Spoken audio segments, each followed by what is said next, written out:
আল্লাহ রাসূল সাল্লাল্লাহু আলাইহি ওয়াসাল্লাম বলেছেন যে আল মুসলিমু মান সালিমাল মুসলিমুনা মিন লিসানি ওয়া ইয়াদি, প্রকৃত মুসলমান সেই যার হাত ও মুখ থেকে অপর মুসলমান নিরাপদ থাকে, মানে আমার জবান এবং আমার হাত থেকে। একজন নারী প্রথমত হলো নারী নিজের কারণেই পর্দা করবে, ইসলামের ভ্যালুজ যেটা।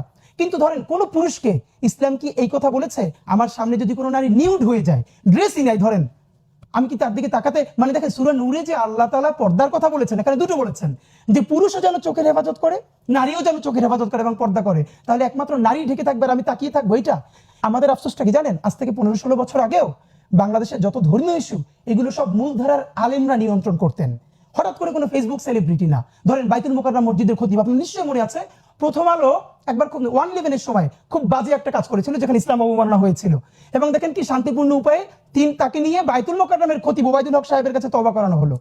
এর মানে সিস্টেমটা দেখেন। এর মানে তখন আমাদের জাতীয় মুরব্বী ছিল, বাইতুল মুকাররমের খতিব ছিলেন, বাংলাদেশে এরকম অনেক গুণীজন আলেম ছিলেন। তাওহীদ শব্দটা আসছে আরবি তাওহীদ থেকে, মানে একত্ববাদ। সেই হিসেবে আপনি ইসলাম ধর্মে বিলং করলে, ভাই করলে, আমি করলে, আমরা যারা ইসলাম ধর্মে বিলং করি, আমাদের মূল থিংটাকে যে লা ইলাহা ইল্লাল্লাহ মুহাম্মাদুর রাসূলুল্লাহ, যে আল্লাহ ছাড়া আর কোনো ইলাহ নাই, যে এই কথাটা যিনি বলেন এবং বিশ্বাস করেন তিনি তাওহীদের উপরে বিশ্বাস করলেন, মানে আল্লাহর একাত্মতার উপরে।